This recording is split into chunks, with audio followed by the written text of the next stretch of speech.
What's up, everybody? Welcome back to another episode of the Uncensored Podcast. We are back again. Jacqueline is fresh off a vacation. You know what I'm saying? So I'm a little bit jealous. I definitely thought you were going to say fresh off a boat. And it's going to take a little bit of offense to that.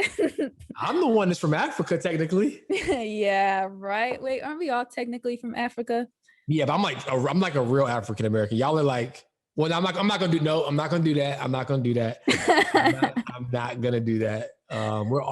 We are all from Africa. So all right, at Chimpong. You know what I'm saying? Talk to me. What's up, everybody, man? We're glad to be back, energized. We were just talking before we turned things on, like how much we really excited about what we got going on with this show. If you're a loyal listener, we really appreciate you. Actually, shout out to, I'm gonna read this review real quick. He actually DM'd me on Instagram as well. We need to send you a book because he was at it. He was like, yo, I'm winning that book. You know what I'm saying? He did everything we asked a couple episodes ago. So my apologies on being a little tardy in acknowledging you, but I want to personally read your review because you definitely tapped in with us, and we are going to make sure we get that book sent out to you. So this review is from Love of the Game. So he gave us an alias. He didn't give us his real name. And it's entitled God's Handiwork. I listen to many different podcasts, all centered around how to be better spiritually, financially, mentally, emotionally, physically, and relationally. I found this show from an interview the host did from a different show. Ever since then, I've been blessed to receive the countless gems provided. This show blesses my soul, and I thank God he directed me here. Regardless of your faith or your finances, this is a must listen to. I pray this finds its way to the host of the show.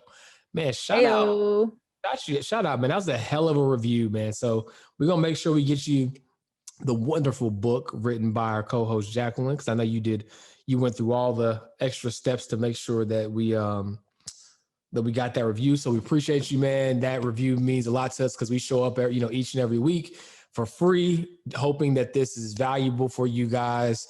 And so we're very grateful for that review. Yeah, that's honestly amazing. And I know that this book is just going to add to that soul feeling. So we're excited to get that out to you. You know what we haven't done in a little while? Let's do a real quick roll call for our listeners. We got a lot of call. You know what I'm saying? So we want to do a quick little roll call. Shout out all the different areas where folks are tuned in and tapped into the Uncensored show. But shout out Gambia, New Zealand, Ghana, of course, all over the United States, Zimbabwe. We really just appreciate the listeners all over the country. I mean, it's humbling. And the crazy part is, like, we're really excited to, like, up the ante. You know what I'm saying? Like, we just got so much more value we want to bring you guys. We talked about doing more in-person episodes, obviously bringing on the guests that you want to see as well. I mean, we know you love hearing us talk, but, there's some dope people out there that are doing some dope things. But anyways, let's get into it today. So today we want to talk about if you should, when you should, how you should buy the hype. And when we say buy the hype, we mean, or play into the hype of, what's going on in the world of investing, right? You got NFTs, you got crypto, you got stocks, meme stocks. There's all this stuff going around. And the question really that becomes, like, should you be playing the game as well, right? Should you be jumping in? Do you have FOMO? Let's talk about it. So Jacqueline, let's talk about it. Should people be getting in on the hype plays?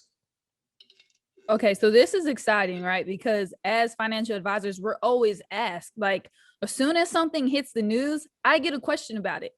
Every time. I don't enjoy checking the news, right? But I do, because I know that clients are going to ask me about whatever happens. What's a yield curve? Why are you asking me about a yield curve? I saw it on CNBC. Okay, all right, let's talk about it. So when it comes to buying the hype, I would say don't buy the hype if you don't know what you're doing. If this isn't a game that you typically play, if you don't play stock market, if you don't play crypto, if you don't play NFTs, don't just hop in just because you heard something on TV or whoever posted some video about it, right? So I know you guys saw that meme going around. What did Meek buy the first time? I can't remember. Whenever Meek says something, it automatically starts to go another direction. Okay, but didn't he just? I think he just said that he just tweeted about Doge. Like I know, like yesterday, he tweeted about Doge. Yeah, exactly. So like yesterday, and it's still doing fine. Fingers crossed for those of you holding it. Yeah, I ain't gonna lie to you. I did cop a little Doge, like 7 cents. I'm up like 765%. It's insane.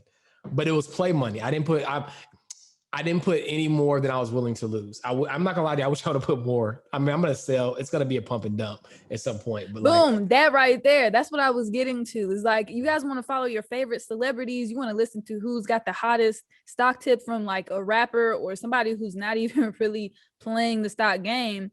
And that's what they do. It's called a pump and dump. Susie Orman got in trouble for this like years ago.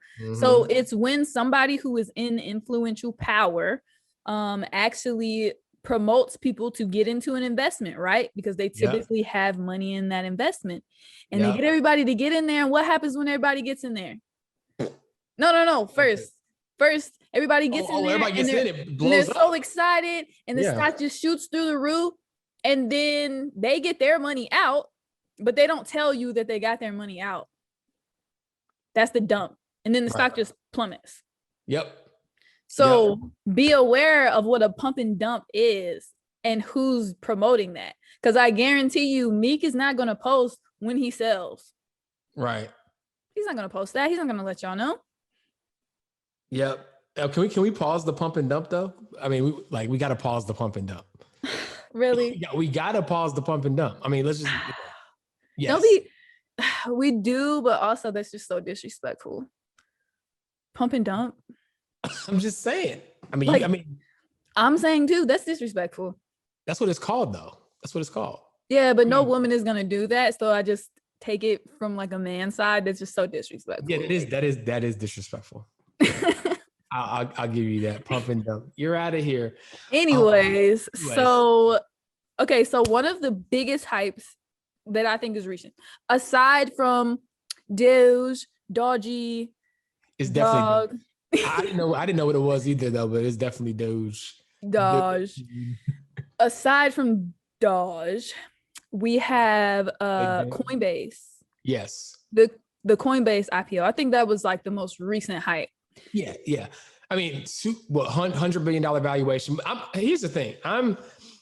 I normally don't play. I broke my own rule. I normally don't play IPOs, right?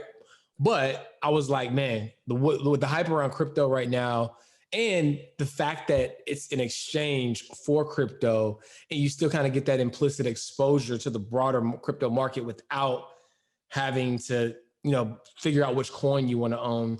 I'm bullish on Coinbase. But to your point, those who thought that they were going to win on IPO, 99% of them definitely didn't win on IPO. That's all I'm saying. So hold on real quick. Gonna backtrack for those of you who are not up on the lingo. Okay, so an IPO is an initial public offering. It's when a company takes what we now consider a traditional route to being listed on a stock exchange. That's what an IPO is. So that means that us regular Joes can buy the stock.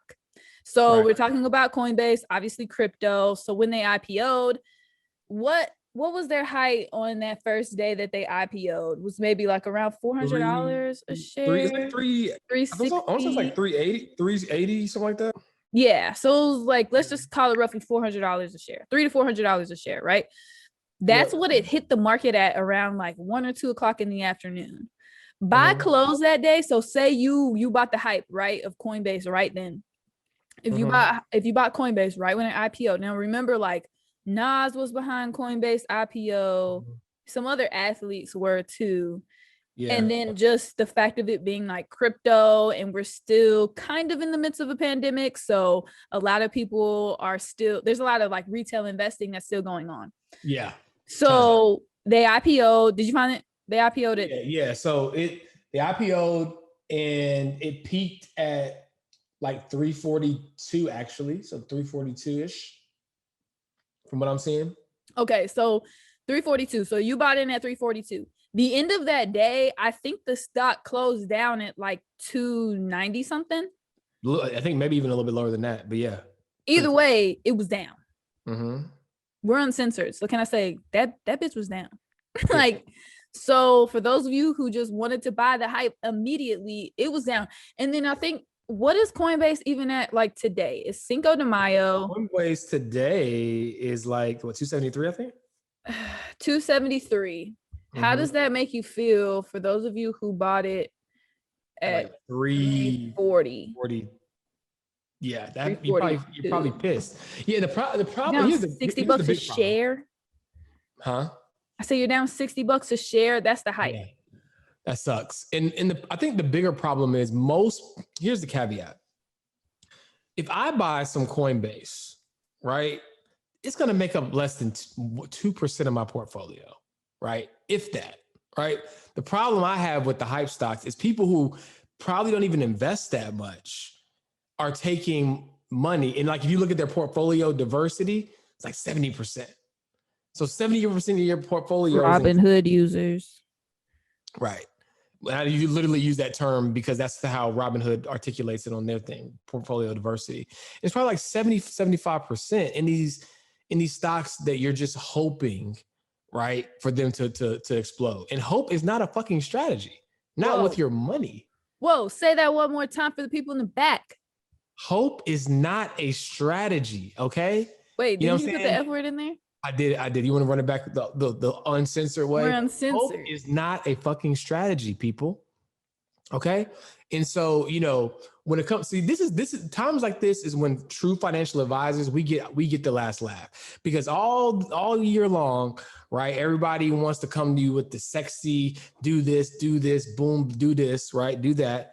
And then when shit hits the fan, like it always does, damn, I should have listened to Jacqueline when she was saying I need to, be more thoughtful about my holdings, and I need to yes, we're trying to save you from yourselves. You know what I'm saying? And now granted, we like to play too, but again, this is going to be a small number one. We know what the hell we're doing. Let's first and foremost, and number two, we still practice what we preach, and it's going to make up a fraction of our broader portfolio, right? If you're smart, when you make those speculative plays, the goal is to take profit and invest in the long-term plays in your portfolio, right? The stuff that is going to do well. What y'all are doing, y'all not invested in nothing else, hoping for a coin flip, all puns intended, and then wondering, well, this is why I want to invest. This is why I put my money under the mattress, because man, I tried to do the investing thing and it didn't work out. No, you tried to follow a trend from a meme stock or something that you did not know nothing about,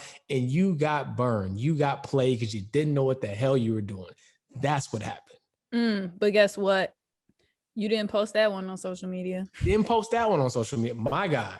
Right. And so people post some screenshots on them. It's no different in business how people post revenue screenshots and don't posting profit screenshots. You know what I'm saying? So it's like, we just want y'all to win. We need to do that's a whole other episode. That's a whole other thing. You know what I'm saying? We just want we want you to win. So we want you to know how to play the hype. And like 9 times out of 10, buying that IPO straight out the gate, that ain't it. That ain't it, baby. That ain't it. A lot of things you've got to figure out how they move, right? So we call that technical analysis, right? So there was some fundamental analysis done with Coinbase, right? So there's people who fundamentally believe, like George was saying, I believe in the future of crypto. I believe in the future of what Coinbase is doing. And so I'm investing for that reason. Then you also have technical analysis where people are able to just study charts, right? Well, what if there's no chart for Coinbase? Because they just IPO'd. So you literally just bought them off of the hype. So it's just knowing how to evaluate it, right? Right. Knowing the reason that you're purchasing, knowing that IPOs, we need to find the stats. What's the stats on how often IPOs just? I mean, almost never. I can just think about the notable ones where everybody was knocking on my door, like, George, you buying? No, I'm not. And they thought I was a fool. Even back to Facebook. So I would say my first introduction to knowing not to buy IPOs was the Facebook IPO. And I was and of course, we see where Facebook went eventually, but that was 2012, right? And everybody was like, George, are you buying Facebook? Are you buying Facebook? I was like, I'm gonna, let the dust settle after the IPO. And, it probably 6 months from now, I'll jump back in or something, right?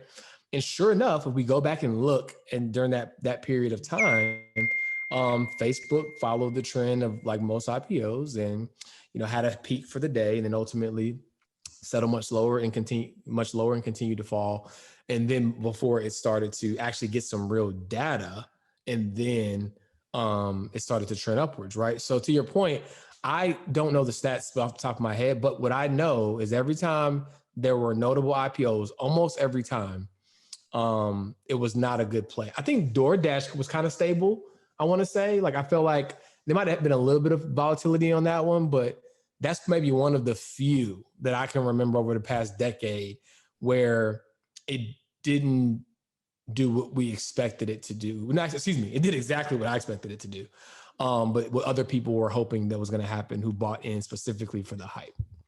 Yeah, I think Airbnb, from my recollection, did pretty well too. It might have been Airbnb and not DoorDash. It was one of those recent ones. But also, mind you, this is a different investing environment. And I'm not saying that just to say that, like, it literally is an investing environment change. So the best example of that is GameStop. Oh gosh. Like, talk about the hype and talk about an example of a different investing environment. How many stories have we heard of where retail investors have been able to overtake professional investors in their predictions? Like, crazy. That actually was really, really crazy. You know what else was crazy? That movie, because there's going to be a movie on it. Oh yeah, for sure. There's going to be a movie on that. But so that brings us to our big money energy moment. Big money energy. Donald, drop one of Clue's bombs for big money energy. Oh man, you know exactly where I'm going with this one, because we're giving George his flowers while he's here. Now, as big as the Uncensored show is, and as many countries as we're in, we don't have as big of a following as the Breakfast Club, right? We've got to be humble and notice. What do they have? 4 million subscribers on YouTube or something like that? Something like that. Shout out Breakfast Club. Yeah, they have a ton of subscribers. Like everybody has to go through. It's like a rite of passage in pop culture. Like, you got to go through the Breakfast Club. Yeah, absolutely. So, George went through the Breakfast Club recently, was able to have an interview with them, DJ Envy.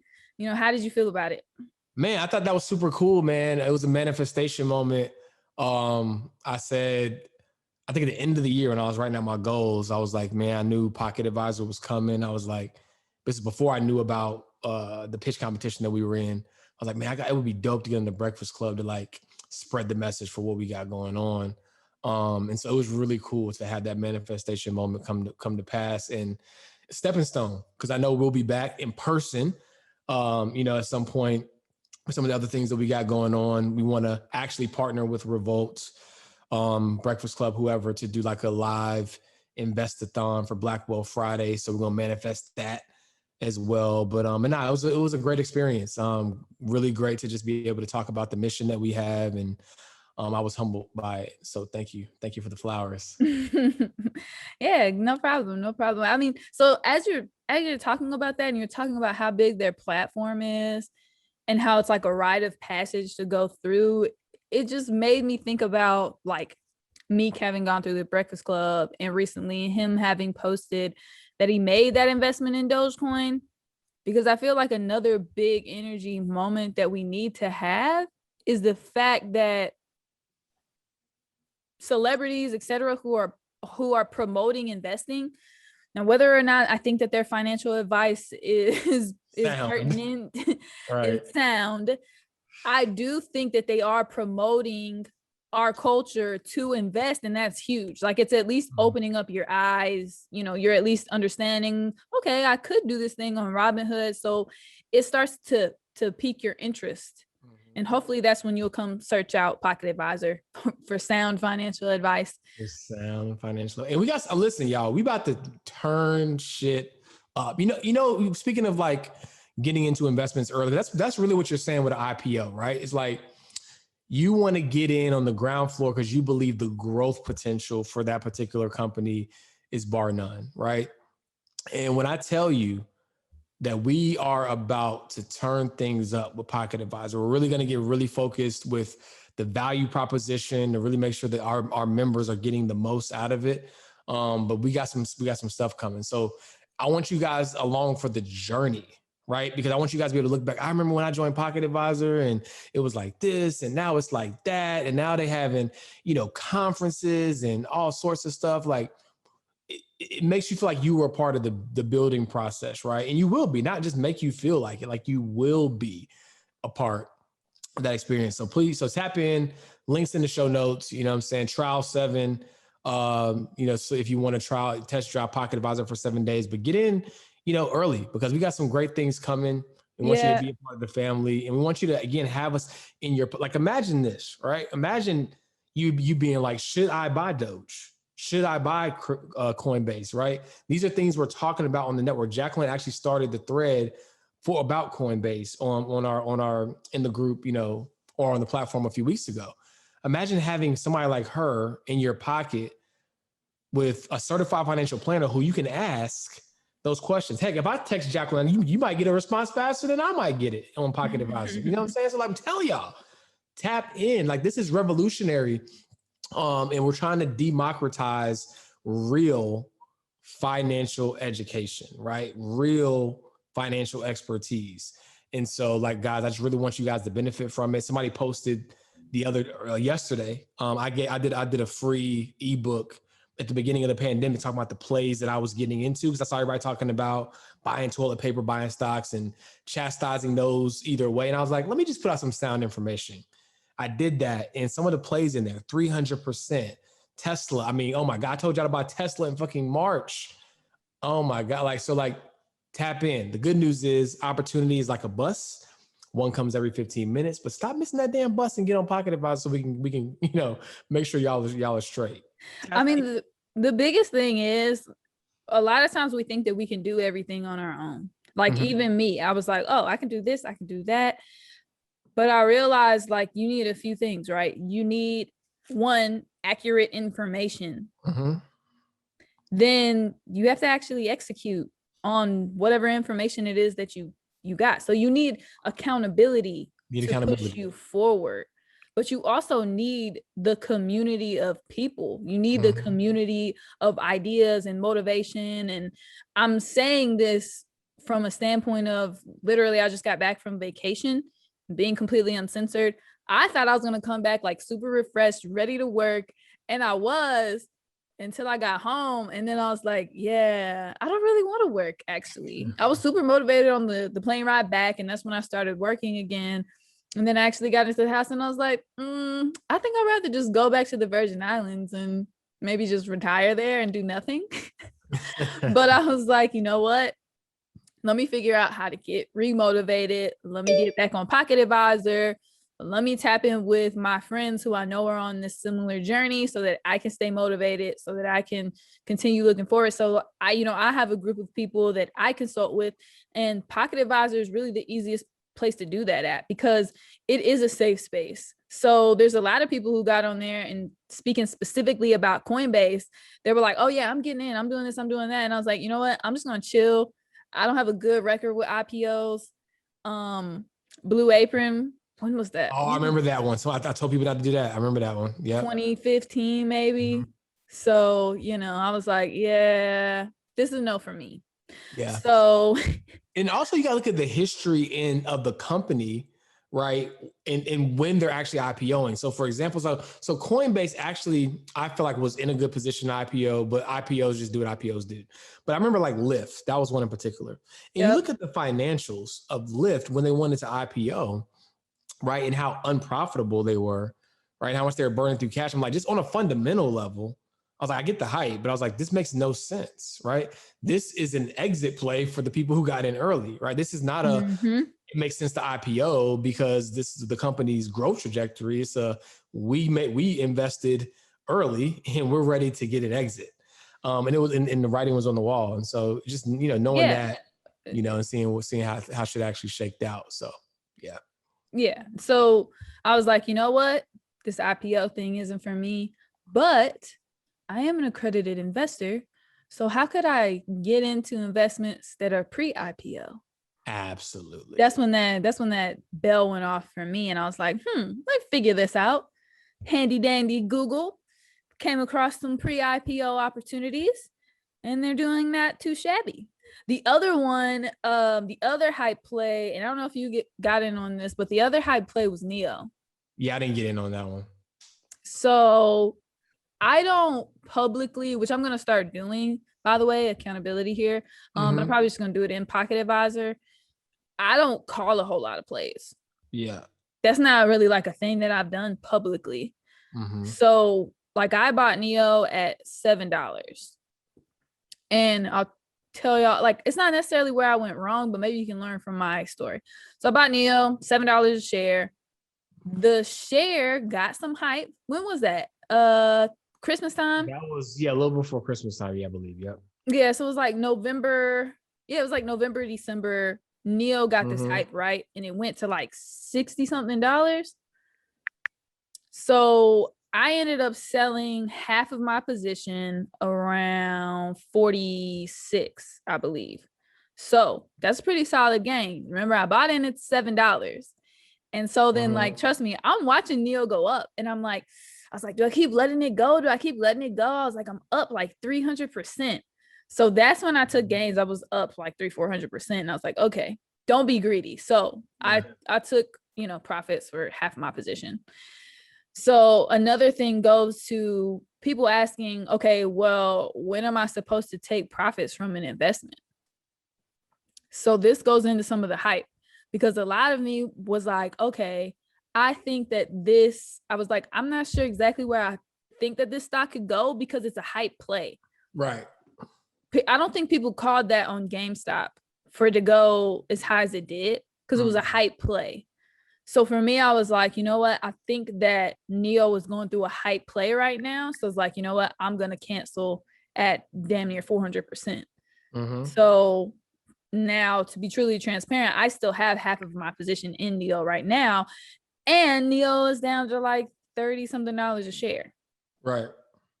So just another opportunity for you to understand like how to play the hype, how to identify the hype. I just knew NEO had hype because when I typed it in, so when I first was researching them, I typed them into Google and into like the other investment brokerage platforms that I use to like do my research, right? But one of my things is I like to type it into Google, and I just like to see what happens when I type it into Google. So when I bought it for $7 a share, there wasn't really any information on it, like not publicly. It wasn't being written about in all the financial blogs, and it wasn't a headline on CNBC, and it wasn't any of that stuff. So then when it started becoming a headline on CNBC, and I was able to type it in, and like 500 financial blogs come up with NEO, I said, I think this thing is getting hyped. I don't want to be too greedy. 400% is pretty good. So that's how I was able to determine, okay, it's time to take profits. But I didn't sell my whole position out because I actually still fundamentally believe that NEO is going to be a good company in the long term. But that's just how I identified that hype play and how I played it. Yeah, pigs eat, hogs get slaughtered, right? And I mean, 400% is huge. 100%, given a certain time frame, is huge, right? And so that's really what it boils down to. Like to kind of summarize this episode, if you're going to get in on a hype play, right, and you're fortunate enough to get in, and ride the wave of the momentum of hype, right? You didn't happen to get in too late, right? Which is always a risk, right? But if you get in with the money you can afford to lose, and you win, the way you play it is play with the house's money. Once you get, and honestly, I would say 100%, 100 to 200% return. At that point, even if you fundamentally believe, take some profit off the table, and maybe you can stagger it, right? But take some profit off the table and eventually get to the point where you removed your original investment and now you're playing with the house's money. Because at that point, when I say house's money, I mean you're playing. You put in 100, you made your position is up to 300. You remove 100, right? Anything beyond that point is the house's money because you took out the money that you originally put in, right? That would be the strategy by and large at a high level for these meme plays, right? Don't get greedy, because if you get greedy, here's what's going to happen. Because most of you guys don't have behavioral finance built in inherently, right? That's why people hire people like me and Jacqueline, because they know they don't have that built in. Well, wait, nobody does actually. We're professionally trained to have an understanding of how to extract our emotions from that, but you are literally designed to reproduce, to go, chase down prey. Like that's what you're designed to do. Your brain is not designed to choose proper investments. It's set up for survival. Correct. So we can't ignore that piece. No, you're right. No, but I mean, yeah, for sure. You know what I'm saying? And so because of that fact, like you gotta just put the mechanisms in place to be objective. One of the ways that you can do that, if you are doing it on your own, right, is sell, you can put in certain limits on your portfolio, right? To where when it reaches a certain threshold, you automatically get sold out of that position, right? You automatically get sold. So that way it removes all emotion. So that's one easy way to do it. And at that point, like I said, just play with the house's money. And if you want to see how it continues, like right now, my Doge position, I gotta take some profit from it. I've got to. Like I'm up 800%, right? I gotta take some profit. You know what I'm saying? Now, granted, I'm not as pressed because it's it's 64 cents and I got in at 7 cents, but I know that a dip is coming, right? Because it's getting super hyped right now. And even if it can go higher, I gotta say, well, damn, regardless of how high it goes, I won already. I won. And I can't have FOMO of how much higher it can go. Because what I'm probably gonna do, take some profit off the table, let it dip down again, and then get back in again. Because I think this Doge thing, we haven't seen the last of Doge. We have not seen the last of Doge. I'd rather have a hobby, a little side hobby that makes me money that's fun, because this is money that I can afford to lose. I'm not investing my life savings in Doge. Yeah, exactly. But it's funny because I just posted, what exactly did I post? I said something about shopping. So basically, I said, once you learn how to shop for investments, you'll never feel the need to step foot in another mall. So it's really a bar. Like, let me say it one more time for the people in the back. Okay. Once you learn how to shop for investments, you'll never feel the need to step foot in another mall. Speaking of mall, I own SPG. I own a lot of shares of SPG, which is the company that actually owns the mall, right? Like the literal Simon Property Group. Yeah. They own a lot of malls. They own a lot of malls, right? And I bought a bunch of shares at early pandemic. And again, some of this stuff is just common sense, right? Some of it's just common sense, right? People, oh my gosh, the malls are never blah, blah, blah. Okay. Cool story, bro. Bought up a ton of SPG. And it's doing well for your boy. And it pays a healthy dividend on top of that, which is another episode for another day. So anyways, in closing, because I know we could talk about this stuff all day long, right? If you are going to play the meme stocks, the hype, all that good stuff, okay, first and foremost, make sure you're investing an amount that you can afford to lose. This is what we consider the speculative aspect of your investments, right? That should make up a very marginal percentage of your overall investment portfolio. If you don't have any other investments, or if you were to invest in this and it would make up 20% of your portfolio, you probably should not, or more, you probably should not be investing in this, right? You have other bigger fish to fry. So pick an amount that you can afford to lose that makes sense for where you are, right? As Jacqueline stated, do a little research. And if it's not extremely widely talked about right now, then that's probably a good point to get in. If every single blog, if every single news outlet is talking about it, you take your own risk, but you're starting to get to the point where it's a little too well known, right? You hopefully want to, as they say, buy the rumor, sell the news, right? Buy the rumor, sell the news, right? So make sure that it's not too overhyped. You want to buy the hype, but do you have room for it to still run? And then take profit, right? When you've gotten at least 100%, because actually I'll say 300. The reason why I'll say 300 is because, Oh, go ahead.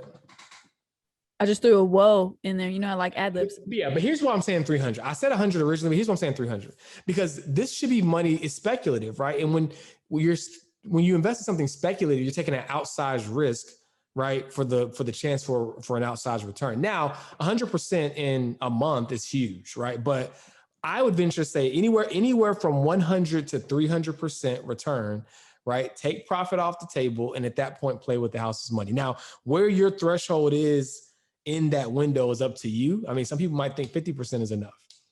But for me, because it's a speculative play and I'm truly investing money I can afford to see fluctuate in that particular part of my portfolio, I'm closer to the 300%. As you can see, I'm up 700% on this Doge play, 800%. I should have been took profit, by the way. But that's just me. Take money off the table once you've gotten a return that allows you to withdraw the majority or all of your original investment. And then you can decide whether you want to see it continue to run or just take everything and go. So that I feel like that's a kind of a solid recap on how to play these meme stocks or hype stocks, as they say. Yeah, I think that that's good. You guys can always write a review if you're confused, or you can use the code TRIAL7 to hop on Pocket Advisor and we'll answer any of your questions. Absolutely. Well, guys, thanks so much for tapping in, tuning in. And, as always, let us know what you want to hear. Follow us on social media. We're not the bougie people on social media. So if you send us a DM, as long as we see it, you know how Instagram does. If you're not friends with somebody, like goes to the request section. But as long as we see it, we'll respond and or take into consideration whatever your suggestion or question is. This is the People's Show, right? The Uncensored Show is the People's Show. So, the topics that we talk about, we want to make sure that it's relevant, valuable, and meaningful to you. So send Jacqueline a DM, send me a DM. Keep it appropriate about the show. Sheesh. Right? We don't want anything crazy or shady. But if you have a question or if you have something you want us to talk about that's relevant to the context of the Uncensored Show, by all means, hit us up on social. And of course, leave a review. We're giving out books like Oprah, you know what I'm saying? So leave a review. Let us know what you think about the show. Screenshot this episode, tag us on your stories, myself, Jacqueline, and the Uncensored Show Instagram that we just got up not too long ago. And tap in with the home team. We're gonna get you right. All right. Y'all have a good day. Peace.